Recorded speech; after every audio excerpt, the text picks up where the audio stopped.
Bien, leemos juntos. ¿Qué le parece si nos ponemos de pie todos?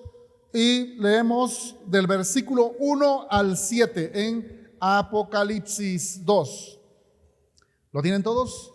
Leemos, dice así: escribe al ángel de la iglesia en Éfeso. Juntos, no les oigo, bien fuerte. El que tiene las 7 estrellas en su diestra, el que anda en medio de los 7 candeleros de oro, dice esto: yo conozco tus obras y tu arduo trabajo y paciencia, y que no puedes soportar a los malos, y has probado a los que se dicen ser apóstoles y no lo son, y los has hallado mentirosos, y has sufrido y has tenido paciencia y has trabajado arduamente por amor de mi nombre y no has desmayado. Pero tengo contra ti que has dejado tu primer amor. Recuerda por tanto de dónde has caído y arrepiéntete y haz las primeras obras, pues si no, vendré pronto a ti y quitaré tu candelero de su lugar si no te hubieras arrepentido. Pero tienes esto, que aborreces las obras de los nicolaitas, las cuales yo también aborrezco. El que tiene oído, oiga lo que el Espíritu dice a las iglesias. Al que venciere, le daré a comer del árbol de la vida, el cual está en medio del paraíso de Dios. Oramos. Padre, te damos gracias por la bendita oportunidad de estar en este lugar, de venir a recibir palabra de bendición, palabra de conocimiento, de sabiduría, pero sobre todo palabra de aliento y de fortaleza.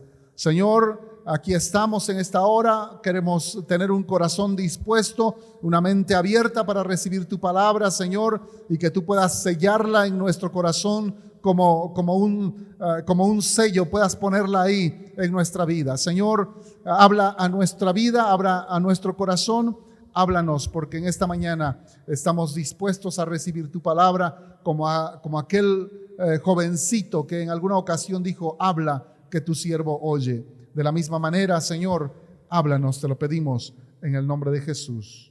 Amén. Amén. Puede tomar su lugar. Bien, para empezar esta preciosa carta, la primera carta de nuestro Señor Jesucristo, directamente de nuestro Señor Jesucristo a Éfeso. De hecho, son 7 mensajes, 7 cartas, 7 iglesias diferentes, y empieza este mensaje directo hacia la iglesia de Éfeso. Para poder entender un poco el mensaje, vamos a dar un pequeño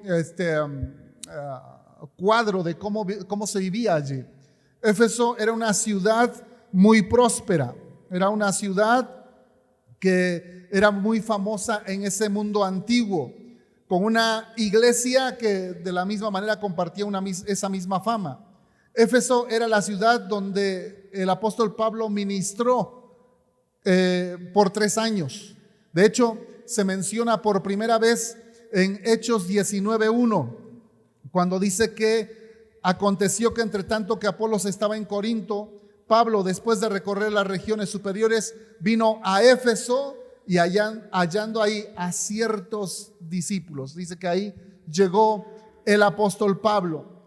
Después de que el apóstol Pablo estuvo allí ministrando por 3 años aproximadamente, también estuvieron allí en ese lugar, en esa misma ciudad, o más bien un matrimonio, un hombre llamado Apolos con su familia, pero este Apolos predicaba aún sin conocimiento de todo el evangelio, así que fue necesario que alguien lo instruyera, y llegaron por ahí Aquila y Priscila, este matrimonio muy sabio, que instruyeron a Apolos en el evangelio y se quedaron. Fíjese bien, allí en Éfeso ministró no solamente Pablo, ministró también Aquila y Priscila, y ministró también este hombre del que les comento, que se llama Apolos, de donde viene la palabra apologeta o apologética, de donde se nos enseña en teología que es una materia apologética el defender la fe. Apolos era un varón elocuente, dice la palabra de Dios. Elocuente quiere decir que tenía un don muy especial para hablar, para predicar, para enseñar la palabra. Así que en la iglesia de Éfeso estuvieron, vamos a decir así, los mejores maestros de su tiempo. En esa iglesia tuvieron a Apolos, tuvieron a Aquila, a Priscila, tuvieron a Pablo, y hay evidencia bíblica de que también estuvo allí Timoteo como pastor de esa iglesia. Y antes o después, no se ponen de acuerdo todavía los teólogos, pero también estuvo el apóstol Juan ministrando en esa iglesia. Así que usted puede imaginarse qué calidad de iglesia era la iglesia de Éfeso. Era una iglesia que estaba muy bien fundamentada en la doctrina bíblica, en la doctrina de los apóstoles. Había tenido por lo menos 2 apóstoles como maestros o como pastores. Había tenido a un gran elocuente como lo fue Apolos. Había tenido a discipuladores excelentes como Aquila y Priscila, pero había tenido a un excelente discípulo de Pablo, que era Timoteo. Así que esa iglesia gozaba de lo que no se daba en muchas iglesias. De hecho, como anhelaríamos nosotros o desearíamos haber tenido ese privilegio, ¿no? De que por lo menos uno de ellos, de los que estuvieron ministrando en la iglesia de Éfeso, estuviera con nosotros ahora. Porque eran excelentes, los mejores maestros de su tiempo. Éfeso era también conocida mundialmente por ser el centro religioso de su tiempo. Allí, en Éfeso, se adoraba a Artemisa. Había un gran templo que era considerado un gran tesoro. De hecho, también era considerado como una de las 7 maravillas del mundo antiguo. Ese gran templo que estaba edificado sobre 127 pilares. Los pilares son columnas así redondas, ¿no? Y estaba edificado ese templo sobre 127 pilares. Era una excelencia de arquitectura para su tiempo. Y ese templo dedicado a Artemisa era una diosa pagana, por supuesto, una diosa no de las que mencionamos hace algunos días, que caen en la categoría de ídolos, pero era una diosa representada con muchos senos. La figura de esta Artemisa o Diana, que también es mencionada como Diana de los Efesios, era representada con muchos senos porque era conocida como la madre o la diosa de la fertilidad, la diosa madre o la diosa de la fertilidad. Así que esa ciudad era un gran centro cultural, económico y religioso. Incluso dicen que allí en Éfeso se fundó el primer banco de la historia, y era administrado por religiosos de esa diosa Artemisa. Allí las ciudades vecinas podían guardar sus tesoros en ese banco y seguramente les daban muy buenas ganancias. Hombres muy ricos o millonarios en ese tiempo podían guardar ahí también sus tesoros en ese banco y seguramente llevaban muy buenas ganancias. Era el primer banco que se conoce en la historia. Así que en ese lugar, allí en Éfeso, vamos a decir que esa ciudad era como un fuerte de Satanás. Y cuando hablo de fuerte, hablo de esas construcciones antiguas donde se refugiaban los soldados, desde donde podían disparar a los enemigos y evitar una invasión. Era algo así como un cuartel, pero fortificado.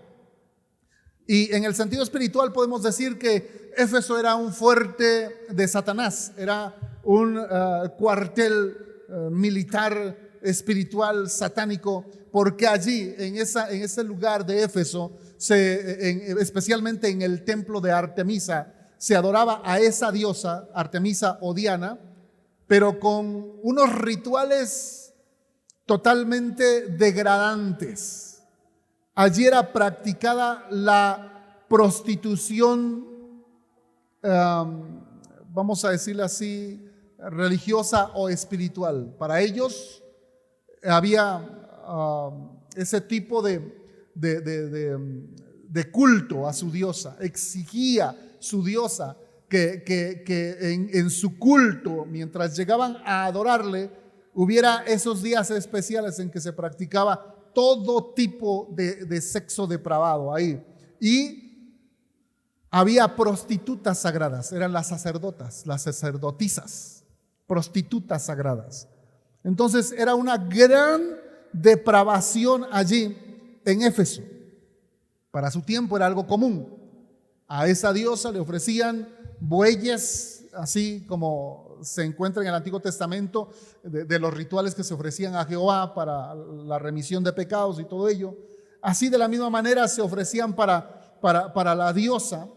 En alguna ocasión, cuando los apóstoles llegaron por ahí predicando, dice la escritura que la gente agarró a los apóstoles y les pusieron guirnaldas y agarraron unos bueyes y quisieron hacer sacrificio en honor de ellos, porque vieron que los apóstoles hacían milagros, y ellos dijeron: dioses en forma de hombres han descendido aquí. Entonces era una comunidad, eran ciudades totalmente paganas, adorando a sus diosas con depravaciones. Era una cosa terrible. Fundar una iglesia en esa ciudad pareciera imposible. Pareciera que no iba a suceder. Pareciera que fundar una iglesia en esa ciudad era como pensar no sé, para ese tiempo a lo mejor como llegar a la luna, ¿no? Porque era como imposible.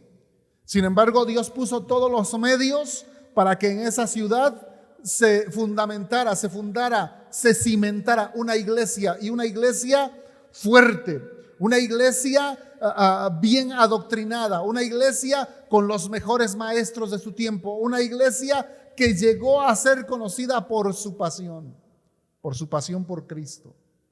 La iglesia de Éfeso era una iglesia así, que fue reconocida por nuestro Señor Jesucristo. De hecho, lo leímos. Fíjese cómo dice otra vez los versículos 2 y 3. Dice Cristo hablando a esa iglesia: yo conozco tus obras y tu arduo trabajo y paciencia, y que no puedes soportar a los malos, y has probado a los que dicen ser apóstoles y no lo son, y los has hallado mentirosos, y has sufrido, y has tenido paciencia, y has trabajado arduamente por amor de mi nombre, y no has desmayado. Imagínense, como que estas ya son muchas alabanzas, mucho reconocimiento a esa iglesia. Ahora, ¿de quién viene? Porque si viene de alguno de los miembros, podemos decir, o incluso hasta podemos dudar, porque cualquiera tal vez podría hablar bien de su iglesia, como queriendo quedar bien ante las demás iglesias, ¿no? Pero este reconocimiento no viene de hombres, viene directo de nuestro Señor Jesucristo. Y nuestro Señor Jesucristo está diciendo: yo conozco tus obras, conozco tu arduo trabajo y paciencia, conozco que no puedes soportar a los malos, que has probado a los que dicen ser apóstoles y no lo son, y los has hallado mentirosos. Y dice: yo conozco cuánto has sufrido, le dice a esa iglesia, porque era difícil mantener la vida cristiana allí en medio de tanto paganismo. Y Cristo mismo le está diciendo: has tenido paciencia, has trabajado arduamente, porque ganar a un inconverso, ganar a una persona metida en todo ese tipo de depravación e idolatría no era fácil. Sostenerlo y discipularlo creo que no era fácil. Pero le dice Jesús: conozco tu arduo trabajo por amor de mi nombre. Y luego dice: y no has desmayado, no te has cansado. Qué tremendo. Ahora, en el verso 6 está otro reconocimiento para esta iglesia. Le dice, pero tienes esto, que aborreces las obras de los nicolaitas, los cuales yo también aborrezco. Ahora, ¿quiénes eran los nicolaitas? Se dice que hay por lo menos 3 teorías en cuanto a quiénes eran los nicolaitas. Pero la más fuerte es que la Biblia no da más datos acerca de quiénes eran los nicolaitas. Entonces se tiene que recurrir a la historia, a los escritores de su tiempo, para poder encontrar algún dato acerca de quiénes eran los nicolaitas. Y un historiador llamado Ireneo, escribiendo acerca de los nicolaitas, él dice que los nicolaitas son los seguidores de aquel Nicolás, quien era uno de los primeros ordenados al diaconado por los apóstoles. Esos nicolaitas eran llamados así porque eran seguidores de un tal Nicolás. Ese Nicolás había sido ordenado, ahí en el libro de los Hechos, como uno de los 7 diáconos. Si alguno ha leído Hechos capítulo 6, cuando empieza a haber problemas en la primera iglesia, los apóstoles llamaron a 7 varones llenos del Espíritu Santo, y uno de ellos era Nicolás. Ahora, esto es solamente una teoría, nos podemos equivocar. De hecho, este historiador vivió en el siglo II, es decir, entre el año 100 y 200. Así que para su tiempo ya habían pasado por lo menos unos 100 años desde que se habían ordenado estos 7 diáconos. Entonces Ireneo pudo haberse equivocado. Pero esta es una de las teorías más fuertes, de que esos nicolaitas eran seguidores de ese Nicolás, quien era uno de los primeros ordenados al diaconado por los mismos apóstoles. Dice que esos nicolaitas llevaban vidas de indulgencia y sin restricción. ¿Qué quiere decir esto? Que eran muy permisivos los nicolaitas. Es decir, enseñaban a los hermanos a que no había ningún problema, pueden vivir como quieran, como algunas corrientes teológicas en nuestros días, ¿no? Somos salvos para siempre, hagan lo que quieran, no hay ningún problema. Se oye muy bonito, ¿no? Casi parecido o igual lo vendían por el siglo XIV, cuando se levantó Martín Lutero enardecido, enojado, porque andaban predicadores por la calle, enviados por la iglesia de Roma, cargando una gran caja, como si fueran a un sepelio, que tenía una ranura en la parte de arriba, como si fuera una gran alcancía, y andaban predicando y diciendo: en el momento en que cae tu moneda, tu dinero, en el fondo de esta arca, el alma de tu pariente sale del purgatorio. Y luego decían: pero si tú estás vivo todavía, no tienes que llegar al purgatorio. Compra una indulgencia que vale tanto y puedes tener seguro el cielo. No tienes que ir al purgatorio. Y entonces todos llegaban bien animados y compraban su indulgencia, ponían su dinero ahí en esa arca, y después de haber comprado su indulgencia podían vivir como quieran.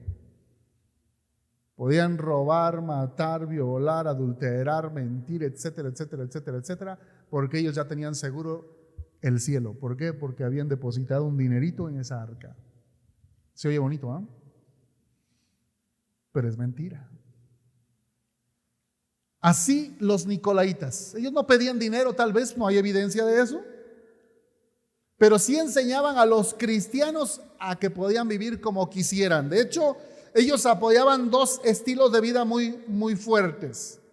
Dicen que ellos podían vivir en adulterio abiertamente, así apoyaban el adulterio y apoyaban que la gente o los cristianos podían comer lo sacrificado a los ídolos sin ningún problema. Ahora usted recuerda o debe recordar que de las pocas prohibiciones que los apóstoles hicieron en Hechos de los Apóstoles para los cristianos, cuando empezaron a ganar a gentiles, a los no judíos, los empezaron a ganar para Cristo, llegaron con la duda ahí con los apóstoles y dijeron: ¿qué hacemos, hermanos? ¿Qué hacemos? ¿Les enseñamos a los gentiles también a que guarden el sábado y a que se circunciden? ¿Les enseñamos a guardar toda la ley? Y dice que estuvieron en concilio, en reunión los apóstoles, todavía estaban los 12, y concluyeron, después de algunos días de estar discutiendo este asunto, concluyeron y dijeron: no. Y dice: ha parecido bien al Espíritu Santo y a nosotros no imponerles ninguna carga a los gentiles, solamente que se abstengan de fornicación, de ahogado y de lo sacrificado a los ídolos. Así que es bien importante no comer lo sacrificado a los ídolos. ¿Se acuerdan que eso lo hemos enseñado precisamente antes de las fiestas de noviembre, que le llaman de Todos Santos o de los Muertos o todas esas cosas? ¿Por qué? Porque es bien importante, es una doctrina fundamental, no comer lo ofrecido a los ídolos. Pero estos nicolaítas enseñaban a los cristianos a que no hay problema, pueden seguir fornicando, pueden tener 1, 2 o 3 parejas, no hay problema, pueden ser homosexuales o lo que sea, y no hay problema, ustedes ya son salvos, se van a ir al cielo con todo y cuernitos. Pero dice el Señor en el versículo 6, le dice a la iglesia de Éfeso: pero tienes esto, que aborreces las obras de los nicolaítas. ¿Y qué es aborrecer? Aborrecer es repudiar, incluso también se puede traducir como odiar. No permites las obras de los nicolaítas en tu iglesia, porque era una iglesia bien fundamentada, bien adoctrinada. Era una iglesia que tenía de primera mano el evangelio por parte de los apóstoles. Dice: no permites o aborreces a los nicolaítas, a los cuales yo también aborrezco, dice el Señor Jesucristo. Amén. Así que no os confundáis. Sí enseñamos que la salvación no se pierde, porque la salvación no depende de nosotros, sino de Dios. Pero también enseñamos, como dice el apóstol Juan en su primera carta, que el que es nacido de Dios no puede pecar. Es decir, no puede permanecer en pecado. Sí peca el cristiano, pero inmediatamente que se da cuenta que ha pecado, viene a Jesús arrepentido, porque el Espíritu Santo que mora en él no lo deja permanecer en el pecado. ¿Cuántos dicen amén? Entonces no hay tal que pueda haber un cristiano nacido de nuevo con el Espíritu Santo que ha decidido pecar deliberadamente y que diga: yo soy salvo, puedo hacer lo que quiera. No hay tal. No ha entendido el evangelio, y como no ha entendido el evangelio, no es salvo. ¿Sí me explico? Entonces no hay tal libertinaje.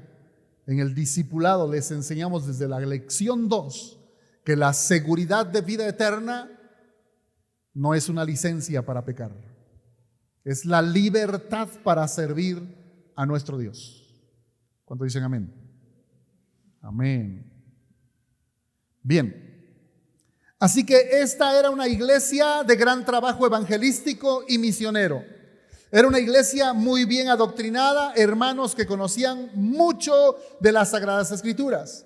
Era una iglesia celosa y de las que en nuestros días se conocen como iglesias de sana doctrina, que no se van a los extremos de ningún lado, ¿sí? Ni al extremo de ser una iglesia fría, apática, tibia, sin amor al Señor, ni tampoco al otro extremo de ser una iglesia como se denominan ahora en nuestros días, carismáticas, que se olvidan de plano de la palabra de Dios.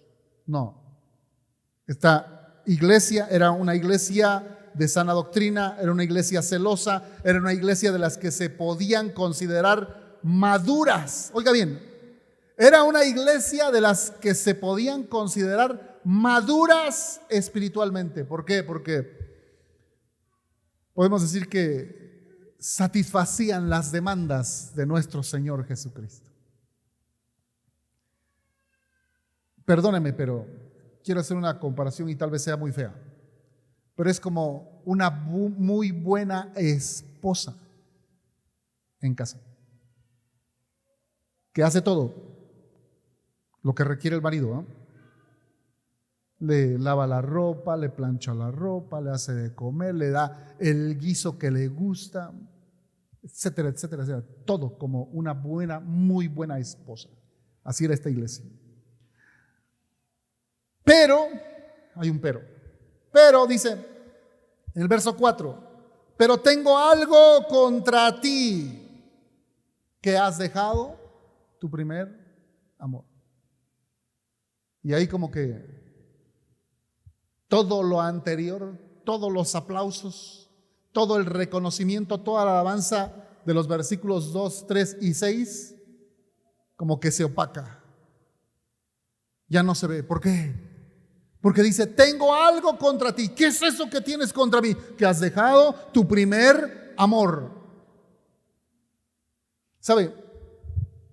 He escuchado en estos años de ministerio a muchos hombres decir, no puedo hablar mal de mi esposa porque es una excelente esposa. Hace todo lo que una muy buena esposa debiera hacer. Pero ya no me atiende en otras áreas. Creo que los adultos me entienden. Y creo que esa frustración se deja sentir en palabras de nuestro Señor Jesucristo hacia su iglesia. ¿Por qué? Porque la iglesia hacía todo lo que tenía que ver con obras. Pero dice que había perdido su primer amor. ¿Y de qué está hablando? Está hablando de pasión, de relación, de intimidad, de comunión, de amor genuino por Jesucristo. Amén. ¿Qué es esto? ¿Cómo lo traduzco? ¿Qué me quiere decir eso? Bueno, en palabras muy sencillas, Éfeso significa, oiga bien esto, Éfeso significa deseo ardiente. Como cuando hay una pareja de recién casados. Los casados me entienden, ¿no? Se llama deseo ardiente. Ahí donde la gente sobra. Porque esa pareja quiere intimidad. ¿Sí me explico? Quieren intimidad. Esa pareja de recién casados, por eso se van de luna de miel. Y los que no se han ido deberían irse. Alejarse. ¿Por qué? Porque lo que ellos quieren es privacidad, es intimidad. Porque hay un deseo ardiente o ferviente del uno hacia el otro. Y esto nos habla de lo que debiera existir en todo cristiano. Y no hablo ahora de un deseo carnal, sino de un deseo espiritual por pasar tiempo con nuestro Señor Jesucristo. ¿Sabes? Si con algo batallamos nosotros los pastores, si con algo batallamos, es con esto precisamente, que el cristiano logre tener sus devocionales diarios. Porque hasta cierto punto es fácil venir domingo. aunque para muchos no. Pero hasta cierto punto venir domingo es fácil, porque dejaste de trabajar, porque es el día que descansas, porque ya es una costumbre venir, porque si no voy me regaña mamá, porque si no voy el pastor ya está llamando, o los líderes, y ya me cayeron mal, porque si no voy me siento incompleto. O sea, se vuelve como rutinario, ¿no? Entonces, hasta cierto punto venir domingo es fácil, pero ¿sabe dónde se ve la pasión? En tu intimidad diaria con Dios. Ahí es donde se ve si tienes o no tienes ese deseo ardiente por Dios. ¿Será que en realidad amas al Señor? ¿O tienes el cristianismo como una religión? Porque muchos han hecho del cristianismo una religión más. Mucho defendemos nosotros, el cristianismo no es una religión, el cristianismo es una relación. Pero mucho se nos olvida esa relación. Y alguien dirá, ¿y cómo lo sabe? A veces con simplemente ver los rostros. Ves tristeza, ves frustración, ves el rostro oscurecido por la amargura. Surgen más problemas de los que debiera haber, etcétera, muchas otras cosas.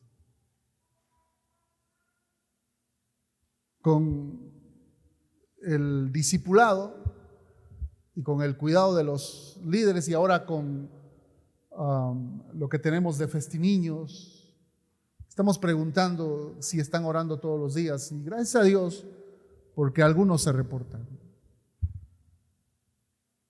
Algunos se reportan. Yo doy gracias a Dios porque este viernes se reportaron 12 personas ayunando, y gracias a Dios, de verdad, gracias a Dios. ¿Por qué? Porque en ocasiones anteriores habíamos invitado a ayunar y solo 2, 3, 4 estaban ayunando. A veces ni los más fieles ayunaban. Y ahora tener 12 personas ayunando es victoria. ¿Cuánto dicen amén? Es victoria. Tener a 18 o 20 personas orando todos los días porque se están reportando. Amén, gloria a Dios, aleluya. Pero porque les estamos exigiendo, hermano, el reporte, hermano, ore por esto, hermano, ore por esto, hermano, ore. ¿Y si no les exigimos? ¿Hay pasión? ¿Hay fervor? ¿Hay deseo? ¿Hay anhelo de estar en la presencia del Señor? Si algo está reclamando el Señor Jesucristo a esta iglesia, no es su doctrina, no es su conocimiento bíblico, no es su trabajo misionero, no es su evangelismo, no es nada de eso. Lo que le está reclamando a esta iglesia es su pasión por Él, su amor por Él. Y creo que ese reclamo nos pega a todas las iglesias, pero especialmente a nosotros. Porque si algo quiere el Señor es que tú te apasiones por Él. Si algo más anhela el Señor es que pases tiempo con Él. En el discipulado enseñamos que a Dios le interesa más la clase de persona que tú eres que las grandes obras que puedas hacer por Él.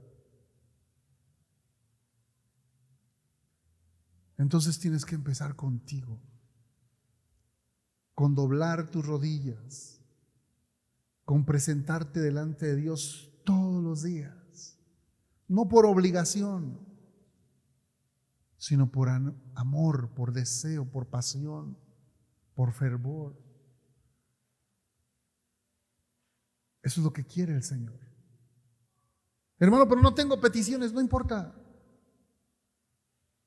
Si no hay peticiones, si no hay necesidades, si no hay algo especial por qué orar, aunque ahorita estamos orando por festiniños y yo sé que todos tenemos problemas y tenemos motivos para orar. Pero si no hubiera esas peticiones y si no hubiera problemas en casa, la única razón por la que debes presentarte delante de Dios es para adorar. Para adorar. Pon tu celular, ponte tus audífonos, o si tienes la oportunidad, cierra la puerta, pon tu estéreo, no sé qué tengas ahí, tu bocina, pon alabanzas y adórale.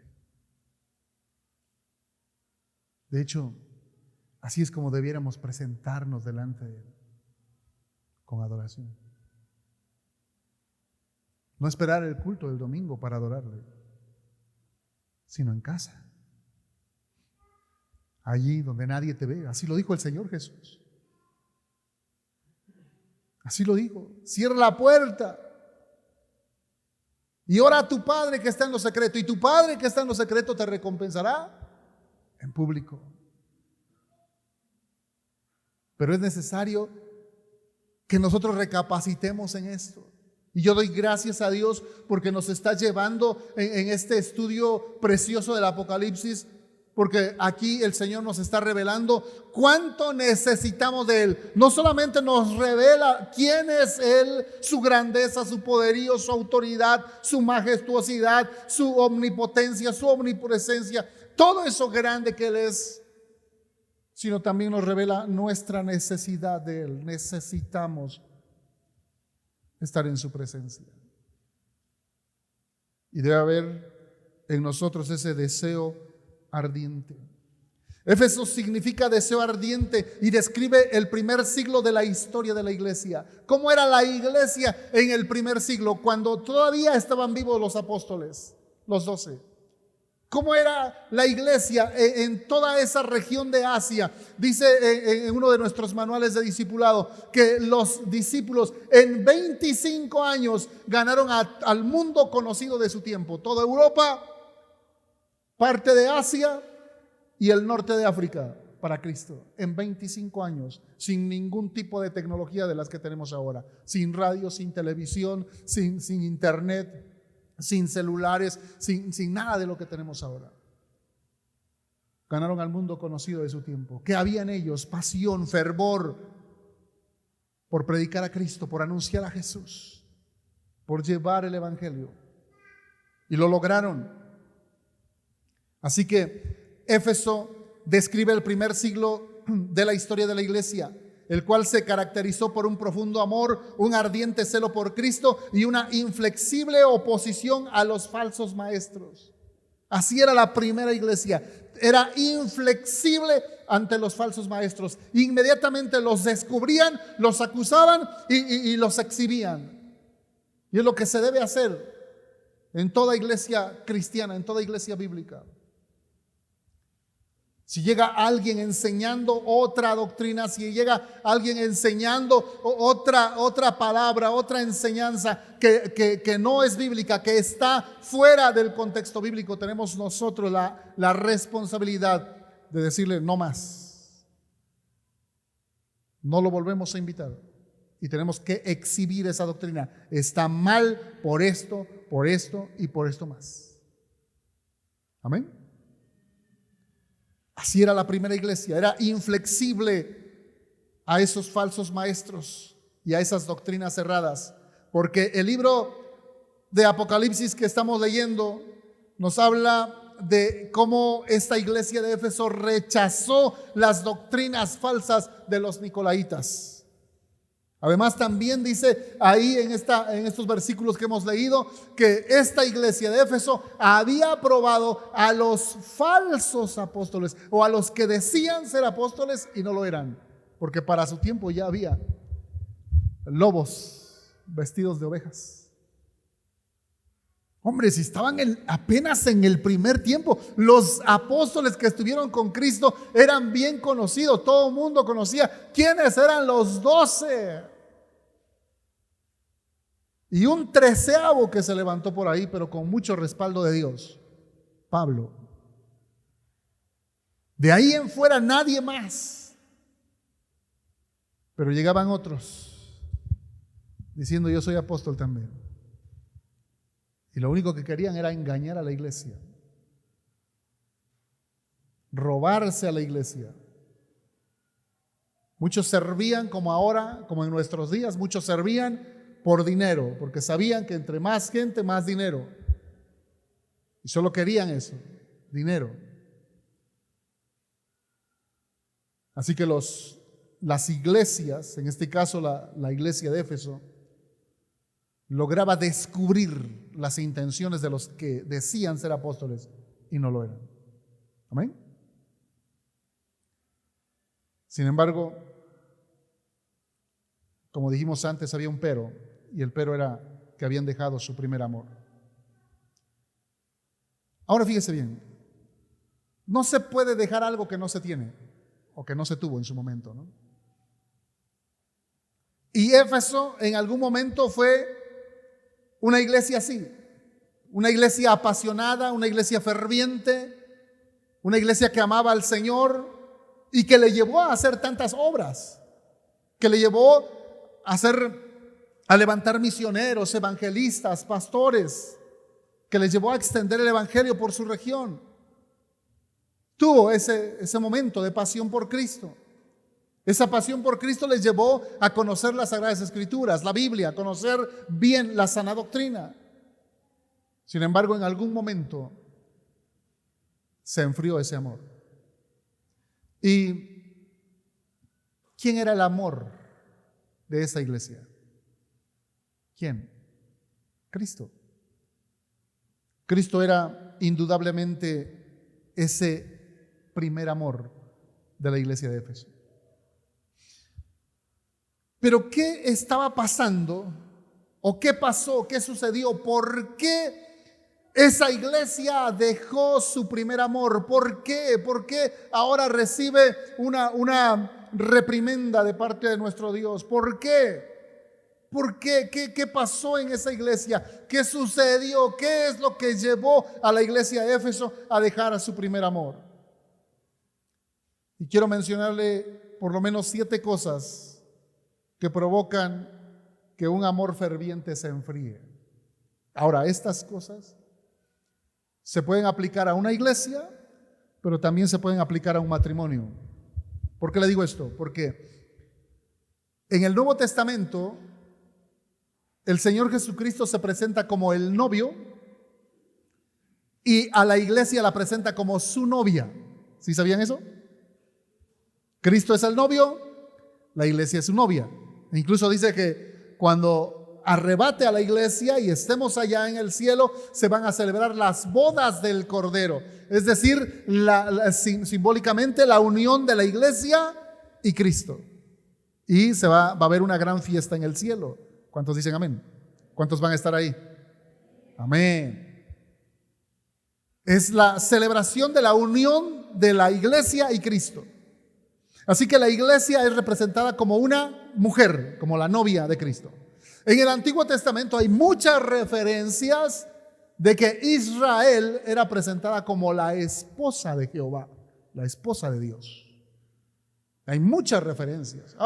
La gran mayoría son reprimendas, La gran mayoría está Dios acusando al pueblo de Israel por adúltero. Incluso le dice adúltera. Y en algunas partes la reprende muy feo. En algunas le dice que era como un asna en celo que se va detrás del asno. Así terrible. Pero en el Antiguo Testamento se pone a Israel como esposa de Dios. En el Nuevo Testamento se pone a la iglesia como novia de Cristo. Entonces cabe hacer la comparación de una relación matrimonial con la relación de la iglesia y Cristo. Amén. Así que le voy a mencionar 7 cosas por las que un amor se puede enfriar. Número 1, por la pérdida de la comunicación. ¿Cómo es que se enfría la relación matrimonial? Por la pérdida de comunicación. Dejan de hablar, dejan de platicar, se empiezan a ocupar cada uno en sus cosas y llega el momento de una ruptura o de un enfriamiento de ese amor. En el caso del cristiano o de la iglesia, es un cristiano que deja de orar, deja de comunicarse con Dios, deja de leer la Biblia, entonces su comunión, su relación se puede enfriar. Número 2, dejar que la rutina te envuelva. Haces todas las cosas por costumbre y no por amor. Tanto en el matrimonio como en la iglesia, hacer las cosas por costumbre se llama rutina, y la rutina mata. Mata tu relación, mata tu comunión. ¿Qué tenemos que hacer entonces? No permitir hacer las cosas por rutina. Hay que hacerlas con pasión. Así que si te tocó hacer aseo del templo, hazlo bien. ¿Cuándo sabes que el amor de esa personita se ha enfriado? Porque viene y a regañadientes está barriendo. Es más, nada más, como decía mi mamá, barres donde ve tu suegra. Y si no tiene suegra, pues peor barre, ¿no? Pero cuando hay pasión, viene y no solamente barre, lava. ¿Se da cuenta de la diferencia? Cuando hay pasión, la señora le está planchando la ropa a su marido y le busca que quede bien, bien planchadita. Cuando no hay pasión, dice, ay, plánchatela tú si quieres. ¿Ah? Entonces, es necesario no dejar que la rutina te envuelva. También, número 3, hay indiferencia. Esto quiere decir que no quiere involucrarse en los proyectos que el marido tiene o que la esposa tiene, o en este caso, en los proyectos que hay en la iglesia. Un cristiano frío espiritualmente, que no tiene pasión por Cristo, no le interesan los proyectos de la iglesia. Hermanos, vamos a tener festiniños. Ya conseguimos un lugar, rentamos una casa, tiene patio grande, vamos a tener ahí los niños. ¿Con qué propósito? De que no se vayan, no se caigan, de que estén seguros, vamos a poder ahí guardar las cosas, vamos a pagar una renta. Y alguien dice, oh, puro gastar con este hermano. ¿Ah? Vamos a tener festiniños, incluso vamos a tener 2 masivas. Una la vamos a tener el 17 de diciembre y la otra la vamos a tener el 7 de enero. 2 masivas. Pero si nada más era una, ¿por qué tanto? ¿Por qué? Porque al cristiano tibio, el cristiano frío, no le interesan los proyectos de la iglesia. Y como no le interesan, no los apoya, no quiere estar ahí. No quiere servir, le invita, hermano, vamos a limpiar el lugar, hermano, vamos a acomodar la silla, vamos a poner la lona, vamos a hacer esto, te invito a que seas maestro, guerrero de oración. No, a mí no me tomen en cuenta, yo tengo otras muchas cosas que hacer. Indiferencia.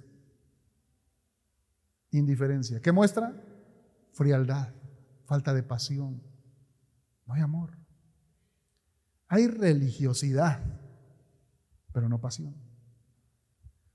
4, falta de interés. Es muy parecido al 3, falta de interés. El que tiene falta de interés ve con frialdad cómo otros hermanos trabajan e invierten sus dones y talentos en la obra del Señor, pero él no se atreve a mover un solo dedo por él. Incluso si le dices, hermano, nos puede llevar en su camioneta, y te dice, es que no tengo gasolina, es que no sirve mi carro, es que no tengo tiempo, es que mi trabajo, es que un montononón de peros. Porque hay que indiferencia. En una relación matrimonial, cuando hay indiferencia, al esposo no le interesa lo que haga o deje de hacer la esposa, y viceversa. Qué terrible es vivir en indiferencia, sin comunicación, que pase junto a la esposa o al esposo y no le interesa. Y qué terrible es que esa indiferencia florezca en la iglesia. Número 5, abandono de proyectos en común. Abandono de proyectos en común. ¿Qué quiere decir? Que se hace que se le olvidó el compromiso que tenía en la iglesia. Dijo que sí, pero a la mera hora no lo hizo, porque no le interesó. Entonces, abandonó el proyecto. Dijo que se le olvidó, que tenía otro compromiso, dejó de participar, pone cualquier excusa para no cumplir sus responsabilidades, o definitivamente te dice, no me tomen en cuenta, muy parecido a los otros dos. Pero todo esto produce una sexta cosa que se llama culpabilidad. Sí, porque el diablo es astuto. Engañó a Eva. Después de que Eva y Adán comieron, él se hizo como la blanca palomita, ¿no? Y si Dios le pedía cuentas a Satanás, Satanás le iba a decir, ella comió. Es más, ella le dio a su marido, yo no. Y entonces entra en el ser humano, en la persona que pecó, no en Satanás. Él no siente culpa, pero pone culpa. Y entonces el cristiano que pecó, que es indiferente, el cristiano que no tiene interés, el cristiano que ha abandonado los proyectos de la iglesia, el cristiano que ha dejado de orar, el cristiano al que le parece fastidiosa la rutina en la iglesia, empieza a sentirse mal. Ve a los demás cristianos activos haciendo algo y el diablo le pone en su mente, ya ves, tú no eres de aquí, le dice. Tú no perteneces a la iglesia, no te engañes. Tu mundo está allá afuera. Tu vida está allá afuera. Y es la culpabilidad la que lleva a muchos cristianos a dejar de congregarse. Porque se sienten inadaptados a la iglesia. Y al mismo tiempo culpables de no hacer lo que tienen que hacer en su iglesia. Y todo esto lleva a la falta de empatía, que es la séptima. Es decir, sencillamente asiste, si es que asiste, pero no le interesa nada lo que tenga que ver con pagar un precio. No le interesa ponerse en los zapatos de nadie, no le interesa aligerarle la carga a nadie, no le interesa ser un instrumento de Dios en su vida, no le interesa orar, leer su Biblia ni nada por el estilo, solamente viene y ocupa un lugar el día domingo y hasta ahí acabó su vida cristiana. ¿Sabe? De lo peor que puede haber en un cristiano no es que peque.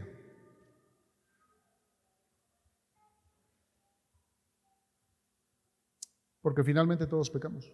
En alguna u otra cosa todos pecamos. ¿Sí? Ninguno es perfecto, dice Romanos 3:10, no hay justo ni aún uno.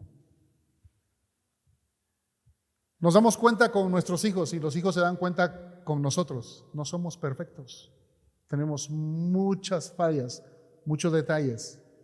Bueno, nosotros les llamamos detalles, Dios les llama pecados. Muchas cosas que cometemos que no agradan a Dios. Pero lo peor no es que peques, lo peor es la indiferencia.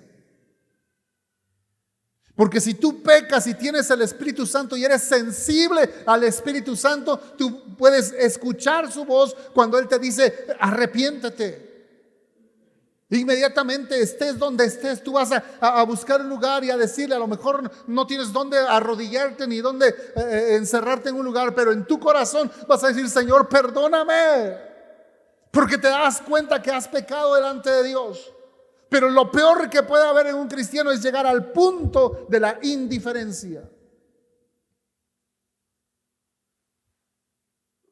Esto el apóstol Pablo en otra ocasión le llama cauterización de la conciencia. Tienen una conciencia cauterizada. Y una conciencia cauterizada es como una costra en una herida. ¿Sí me explico qué es una costra? Cuando te has hecho una herida grande y de repente la sangre que quedó ahí, por fuera se seca y se hace una cosa dura, y te tocas y no sientes el dolor. La costra te hace insensible al dolor, pero la herida está ahí. Lo peor que puede haber en el cristiano es la insensibilidad espiritual, la frialdad, la apatía. ¿Sabe? Cristo quiere que nos arrepintamos. Ahí en el versículo 5 hay un mandato de Jesús. Dice: recuerda por tanto de dónde has caído y arrepiéntete y haz las primeras obras, pues si no, vendré pronto a ti y quitaré tu candelero de su lugar si no te hubieras arrepentido. El Señor habla fuerte a su iglesia, dice: arrepiéntete, y le está diciendo a la iglesia. No está tratando con inconversos, está hablando a una iglesia indiferente, a una iglesia fría, a una iglesia que se ha olvidado de su primer amor. Está hablando a una iglesia que en algún momento fue una iglesia ferviente, pero que ahora es una iglesia rutinaria. Y ahora le está diciendo a esa iglesia: arrepiéntete. Y ese mensaje, esas palabras que Cristo le dio a la iglesia de Éfeso, caben para cada uno de nosotros. En forma personal, el Señor nos dice claramente: arrepiéntete y haz las primeras obras. Es decir, recuerda cómo estabas cuando apenas te convertiste a Cristo. El recién convertido llega y alza las manos y canta con todo el corazón y quiere danzar y quiere gritar, pero de repente hay otros hermanos ahí fríos, apáticos, tibios, dinosaurios que la ven y dicen: ya se le quitará.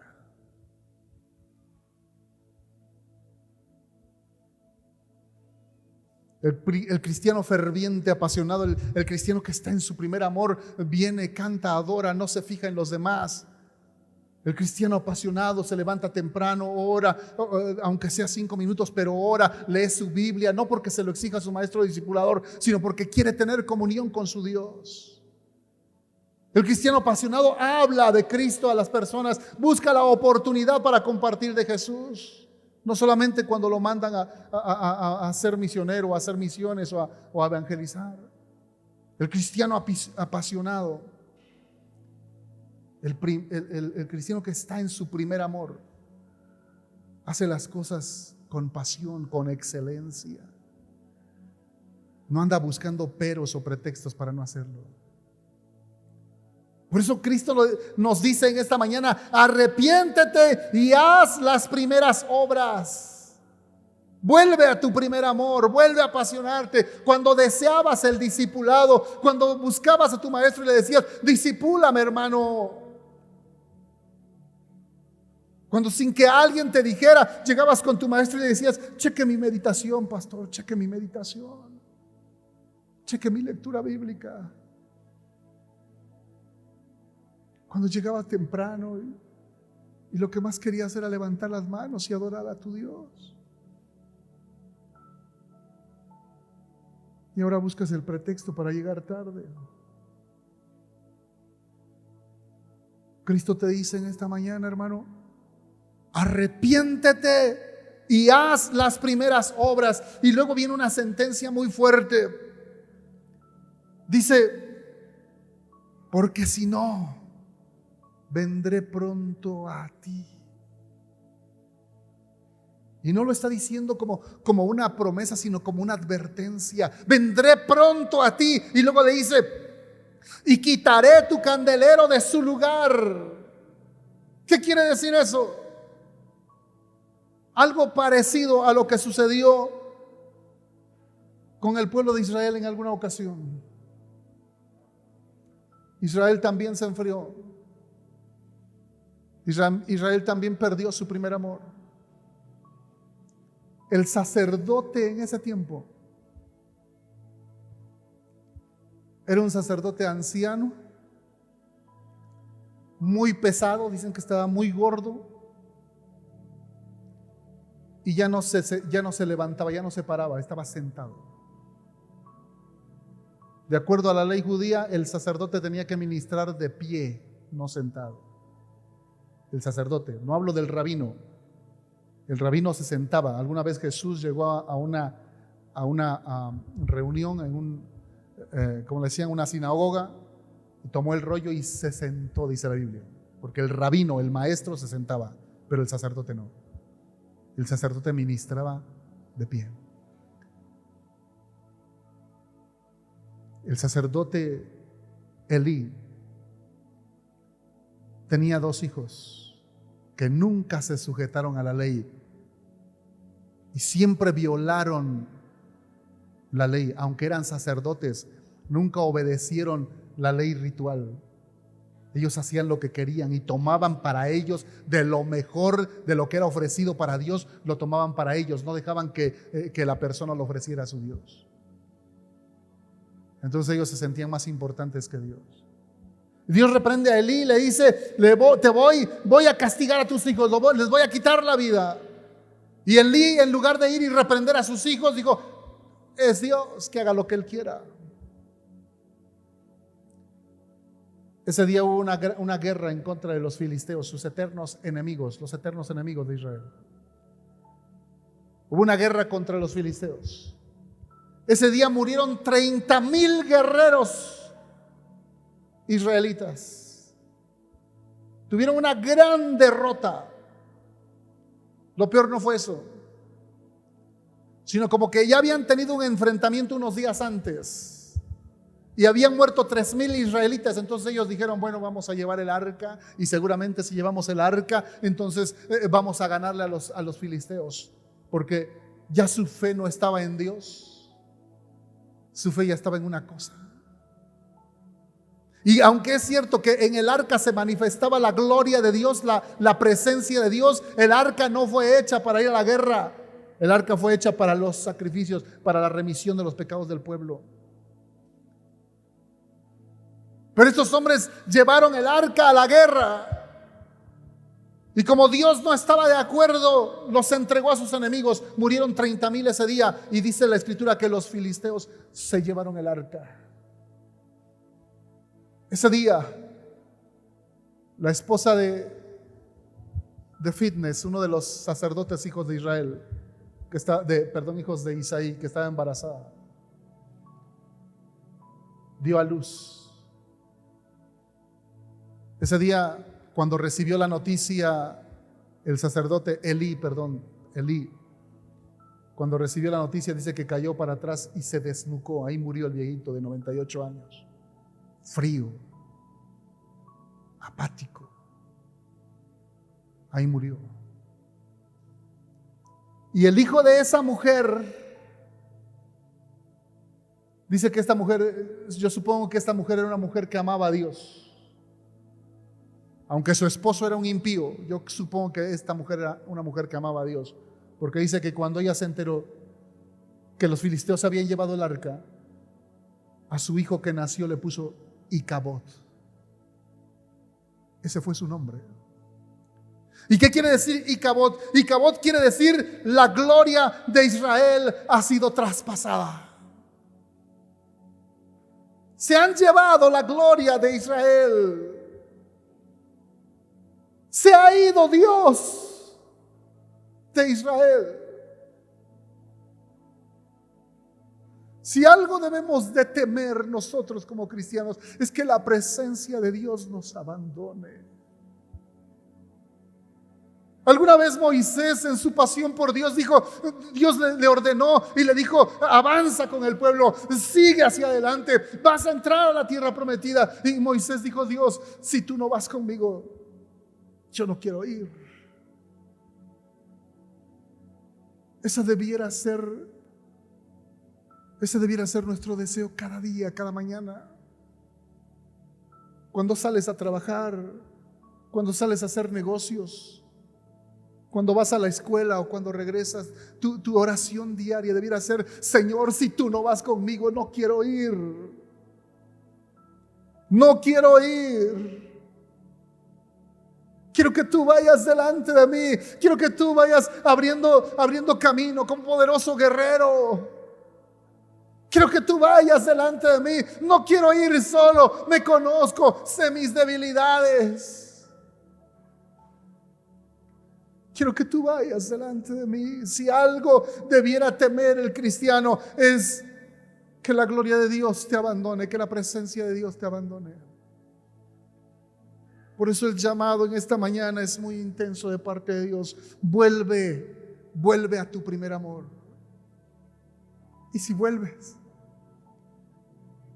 el que te ama, el que murió por ti, el que aceptó ser crucificado en tu lugar, Él te dice todavía: el que tiene oído oiga lo que el Espíritu dice a las iglesias. Versículo 7: al que venciere, le daré a comer del árbol de la vida, el cual está en medio del paraíso de Dios.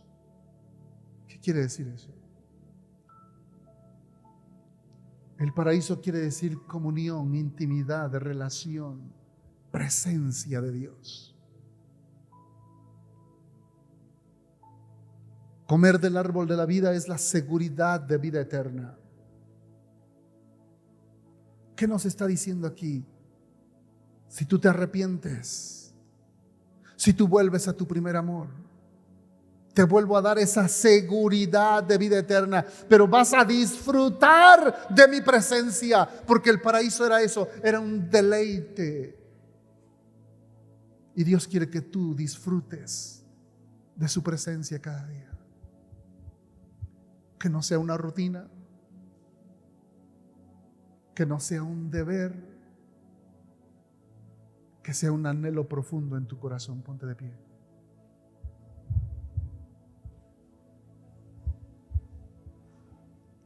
Ese es el anhelo de nuestro Señor Jesucristo. Él dijo: llevad mi yugo, porque ligera es mi carga. Él no quiere imponerte cargas como en el Antiguo Testamento, donde continuamente decía: haz esto y vivirás, haz esto y vivirás, y si no lo haces, maldiciones vendrán sobre ti. Deuteronomio 28 y 29 nos hablan de estas bendiciones y maldiciones, pero Dios ya no quiere eso para ti, ya no tiene eso para ti. Jesús murió en tu lugar, Él pagó por todos tus pecados. Ahora Él te suelta, Él te da la libertad.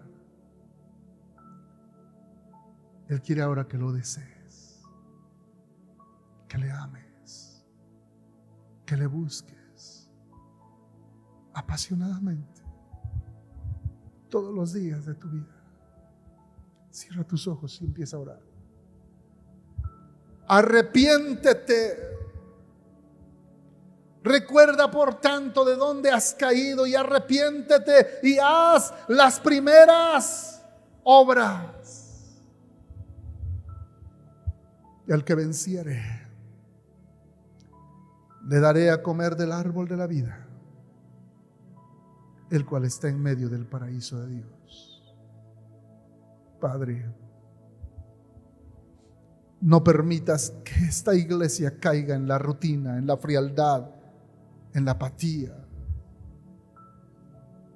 Padre, no permitas que esta tu iglesia pierda su relación contigo, su comunión contigo. No dejes que tu iglesia caiga en la indiferencia o en la falta de interés. No dejes que esta tu iglesia abandone los proyectos que tenemos en común. No permitas que la culpabilidad aleje a los hermanos. No permitas, Señor, que la falta de empatía inunde las vidas. No lo dejes.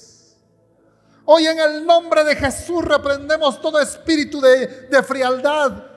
Hoy en el nombre de Jesús reprendemos todo espíritu de pérdida de comunicación. En el nombre de Jesús reprendemos toda falta de interés. En el nombre de Jesús reprendemos todo espíritu de culpabilidad. Lo echamos fuera de nuestras vidas en el nombre de Jesús. Hoy en el nombre de Jesús venimos arrepentidos delante de ti, Señor. Venimos diciéndote, Señor, perdona nuestros pecados, perdona nuestras maldades, perdona toda falta de interés, Señor. Perdona toda falta de pasión. Perdónanos, Señor, porque hemos abandonado tus proyectos. Perdónanos, Señor, porque no hemos buscado tu presencia con pasión.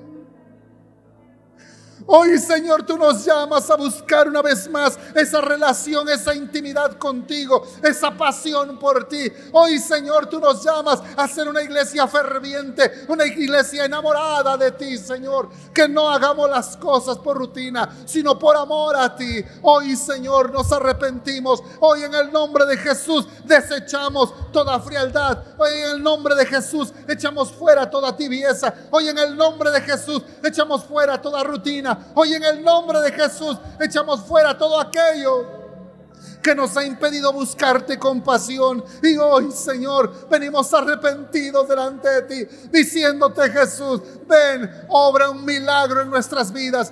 Deposita, Señor, una vez más una presencia poderosa de tu Espíritu Santo en nuestras vidas. Levanta tu iglesia, Señor. Levántala poderosamente, Padre. Hazla brillar intensamente en esta comunidad, Señor. Sabiendo, Padre, que eres tú, oh Dios, el que ama a las almas. Eres tú el que ama a esta comunidad, Señor, porque moriste por nuestros pecados. Moriste por los pecados de todos los seres humanos.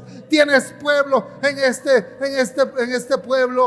Pero, Padre, necesitas una iglesia ferviente, necesitas una iglesia apasionada. Quieres que nos convirtamos en eso, en una iglesia que te ama de verdad, en una iglesia que está dispuesta a dejarlo todo por ti. Hoy, Señor, rectificamos nuestro amor hacia ti, nuestro compromiso hacia ti, nuestra pasión por ti. Hoy te decimos, Señor Jesús, perdónanos, perdónanos.